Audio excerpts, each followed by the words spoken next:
കാവശ്ശേരി പൂരം അവിടുത്തെ വെടിക്കെട്ട് കാണാൻ ഇപ്രാവശ്യം പോയാലുള്ള ഓവറോൾ അവസ്ഥയാണ് പറഞ്ഞത്. ഏകദേശം ഇവിടെ വന്ന് ഒരു പകുതിയിലധികം ആൾക്കാരുടെ അവസ്ഥ ഇതേപോലെ തന്നെയായിരിക്കും. അപ്പോൾ ഞാൻ അവിടെ എത്തിയത് ഏകദേശം ഒരു 6-6:30 ആകുമ്പോഴാണ്. ഉച്ച കഴിഞ്ഞിട്ടാകുമ്പോൾ ബസ്സോ കാര്യങ്ങളൊന്നും ഉണ്ടാവില്ല. ഓട്ടോയും നടന്നിട്ടൊക്കെ എങ്ങനെയല്ലോ അവിടെ എത്തിച്ചേർന്നു. ഉച്ചക്കുണ്ടായ പൊട്ട് നമുക്ക് കാണാൻ പറ്റില്ല. ഞാൻ അവിടെ എത്തിയ ആദ്യത്തെ പൊട്ട് 7 മണിക്ക് ശേഷമുള്ളതാണ്. അത് കണ്ടു കഴിഞ്ഞിട്ട് 7 വെടിക്കെട്ടുണ്ട്. അത് 1 മണിയായിരുന്നു.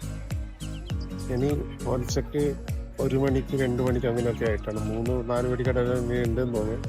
അത് പാടത്ത് കിടന്നോ അങ്ങനെ എല്ലാവരും ഞാൻ മാത്രം കുറേ ആൾക്കാരുണ്ട്. ഞാൻ ഒറ്റയ്ക്കേ ഉള്ളൂ. പല സ്ഥലത്ത് നിന്ന് ആൾക്കാരുണ്ട്. നല്ല ക്ഷീണിച്ചിട്ട് രാവിലെ ഉച്ച മുതൽ നിൽക്കുന്ന ആൾക്കാരുണ്ട് പൊട്ടൊക്കെ കണ്ടു കഴിഞ്ഞിട്ട്. അപ്പോൾ എല്ലാവരും ഇങ്ങനെ പാടത്ത് കിടക്കുമ്പോൾ പെട്ടെന്ന് ഒച്ച കേൾക്കുന്ന അടുത്ത പൊട്ട്.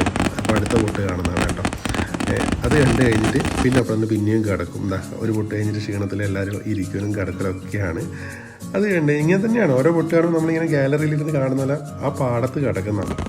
അപ്പോൾ അടുത്ത പൊട്ട് കേൾക്കുമ്പോൾ പിന്നെ എണീച്ച് അത് കാണുന്നു. ചില ആൾക്കാർ അവിടെ കിടന്നിട്ട് ഷോ കാണുന്നില്ല. അതേപോലെ കിടന്നിട്ട് മുകളിലേക്ക് നോക്കിയിട്ട് ഈ ഷോ കാണുന്ന ആൾക്കാരുണ്ട്. നിങ്ങൾ കണ്ടോ, നല്ല രസമാണ്. എന്നിട്ട് പിന്നെയും കിടക്കും. അവിടെ കിടക്കാൻ ചില ആൾക്കാർ തോർത്തും മുണ്ടൊക്കെ വിരിക്കുന്നുണ്ട്. ഞാനൊക്കെ പോയിട്ട് നിലത്തങ്ങ് കിടക്കുന്നത്. കാരണം ഒരു പേപ്പർ പോലും എൻ്റെ കയ്യിലുണ്ടായിട്ട് 3-4 പൊട്ടുണ്ട് പൊളിച്ചാവുന്ന സമയത്ത്. ഇവരൊന്നും വെള്ളമടിച്ച് ഓഫായതല്ല കേട്ടോ. അത്രയും ടയേർഡായിട്ട് കിടന്ന് ഉറങ്ങുന്നതാണ്. അതിൽ സ്ത്രീകളുണ്ട്, കുട്ടികളുണ്ട്, അങ്ങനെ എല്ലാവരും ഉണ്ട്. എല്ലാവരും എവിടുന്നോ വന്ന ആൾക്കാരൊക്കെ ഒരുമിച്ച് കൂടി കിടന്ന് ഉറങ്ങുന്നൊരു സിറ്റുവേഷൻ വയലിൽ. നല്ലൊരു അനുഭവം. ഒറ്റയ്ക്ക് ഞാൻ പോയിട്ടുണ്ടെങ്കിൽ അവിടെ കുറേ ആൾക്കാരെ പരിചയപ്പെട്ട് കഥയും പറഞ്ഞ് അങ്ങനെ കിടന്ന് സമയം പോയതൊന്നും അറിഞ്ഞിട്ടില്ലായിരുന്നു. അതെല്ലാം കഴിഞ്ഞ് അവസാനത്തെ പൊട്ട് രാവിലെ 6 മണിക്ക് ശേഷം. അന്നേരം പൊട്ടൊക്കെ കഴിഞ്ഞിട്ട് പോയ കുറേ ആൾക്കാരുണ്ട്. പുതിയ ആൾക്കാർ രാവിലെ ആകുമ്പോൾ വന്നിട്ടുണ്ട് ഈ പൊട്ട് കണ്ടിട്ട്. രാത്രി ഒന്നും കാണാൻ പറ്റില്ല. രാവിലത്തെ പൊട്ട് കഴിഞ്ഞിട്ട് പോയി നോക്കുമ്പോൾ അവിടെ വന്ന കുഴിയാണ് അത്രയും വലിപ്പത്തിൽ. അങ്ങനെ ജീവിതത്തിൽ ആദ്യമായിട്ട് കാവശ്ശേരി പൊട്ട് കണ്ട സന്തോഷത്തിൽ രാവിലെ ഏകദേശം 7:30 ആകാൻ പോകുന്നു. അപ്പോൾ എല്ലാ വെടിക്കെട്ട് ഏകദേശം 4ഓളം വെടിക്കെട്ട് കണ്ടു കഴിഞ്ഞു.